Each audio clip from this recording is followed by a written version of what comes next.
Good morning and welcome back to meetrabbits.org. It's a nice rainy summer day. Not too hot, not too cold. We're going to be in the 70s today, which is a nice break. We've had a lot of 90s. We're kind of heading back into them this week. So it looks like it's going to be a pretty hot, heavy summer. But, we're getting through it with, just the general care, maintenance, and precautions, and the addition of the barn fan, which I'm not running today because I don't plan on running this all the time.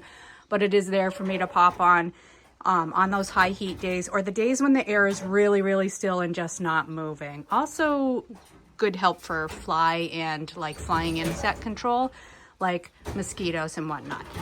But that's not actually our topic for today. And everybody's a little rowdy in here because they're waiting for me to feed and water. So we got some zoomies, but we'll take care of that in a minute.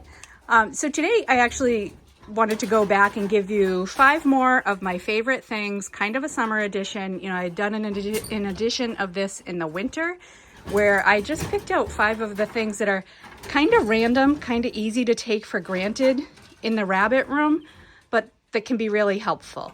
So I just randomly rounded up 5 of these. They may or may not be very useful or important to you, but they're the things that I've kind of collected as I've found a need in the rabbitry, and they help me get my work done. So let's jump in and look at those. We'll start with a couple of silly small things.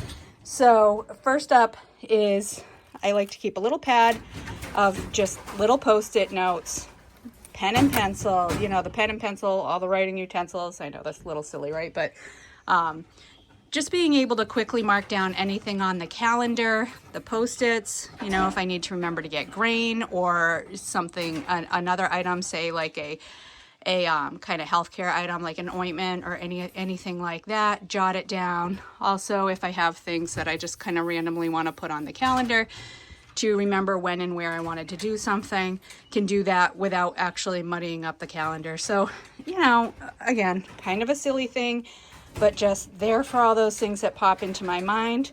I'm frequently writing down, go to the farmer's co-op, get your grain, get your shavings, shove it in my pocket or put it in the wallet on the back of my cell phone on my debit card so that when I pull that out, I can remember, oh yeah, I need to go get grain or I'm not feeding tomorrow morning before I do that. So random, but helpful. Other thing, dry erase markers, and I'll throw Sharpie marker in here too. And this is because these are really handy for marking all of those cage tags. And, they're erasable, so everything is reusable.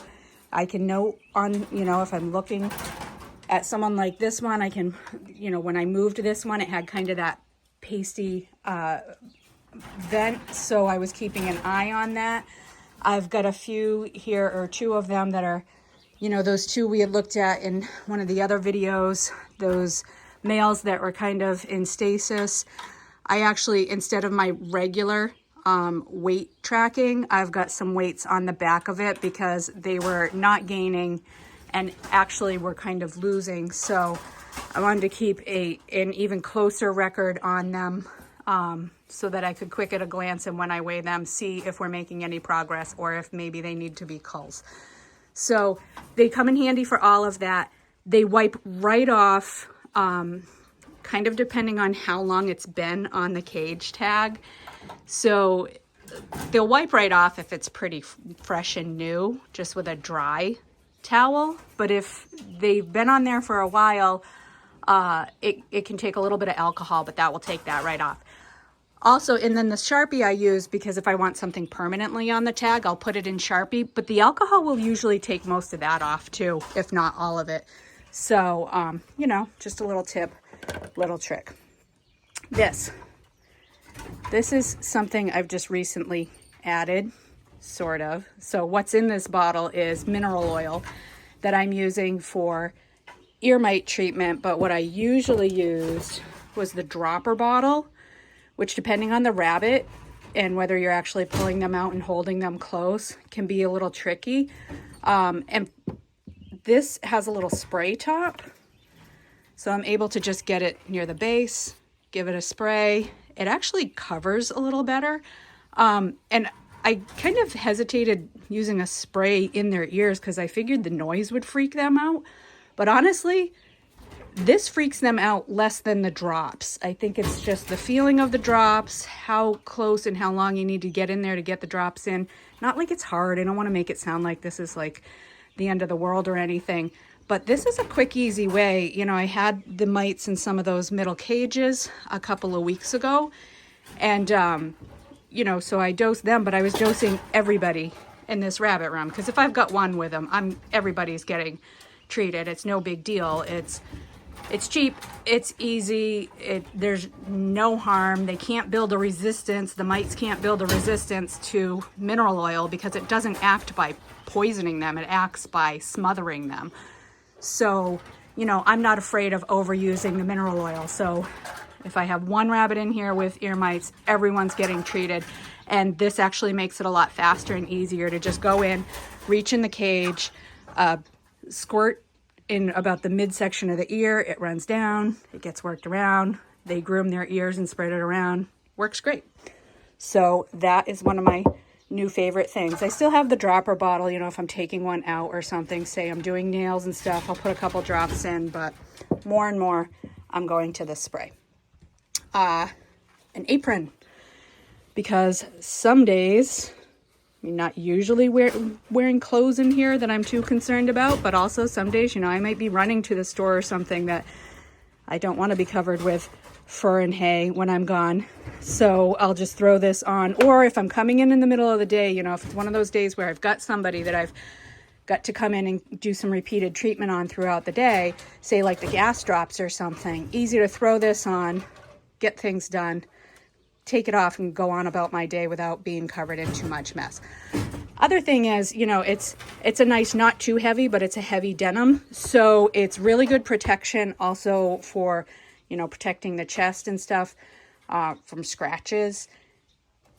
This was actually a gift from a friend of mine for Christmas. And she was like, I don't know where you're going to use this, but I know you're going to use this either out in the garden, picking the flowers, or, you know, in the rabbit room. And it's just been great to hang in here and have. And like I said, that extra layer of protection, a good thing to wear if you are doing some maintenance and care like nails, you know, not just for the hair and the mess, but also to protect from scratches. They don't scratch through the denim. So that's been great. And then finally, this one's actually quite a lifesaver in the summer. And you can see I've got one on here.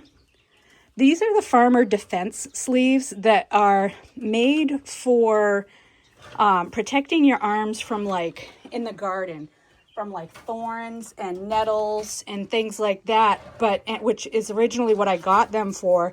Turns out, I don't know, usually when I'm in the garden, unless I'm in a particularly like thorny area, I don't usually care too much about what whether I'm getting dirty. But so these actually became something that came into the rabbit room, and it sees a lot more use here, and they've been great. And these are, so when I am, again, same thing, nail clips, taking animals in and out for either mating or weighing or any of the various things I might take them out for. You know, my rabbits are friendly in that I don't have biters. I wouldn't tolerate a biter. Honestly, that would be a cull from my program. But, you know, they're not picked up like pets every day. So even though they're friendly, most of them will come up for a pet and a scratch. When you're picking them up and handling them and it's something different and out of their routine, sometimes you get scratched. Everybody gets scratched, right? These do a good job of protecting my arms from too many scratches and bleeding. They're not real heavy. I don't use them much in the winter because in the winter I usually have a heavy coat and long sleeves on anyway. But they are, for such a thin product, they are surprisingly protective. I won't say don't probably get any marks through them. Mostly I don't, though. So again, you know, there's something nice to keep in here, especially if it was an unplanned, you know, you come in, you decide, oh, I need to take that rabbit out, take a look at it, throw these on, they're right here. They save you from some scratches. So that's it. Those are my 5 picks for this round. You know, we'll keep doing these, throwing them in there. I know, like I said, I know they're random, and I know that they may prove useful for some of them. Maybe one of them proves useful for you. We all have our own things, but I think it's good to share and see. You know, sometimes it's that little weird tidbit that you pick up from someone that's like, oh, that's really simple, and that actually makes my life easier. So that's the point behind this post. So thanks for being here, and I will catch you next time.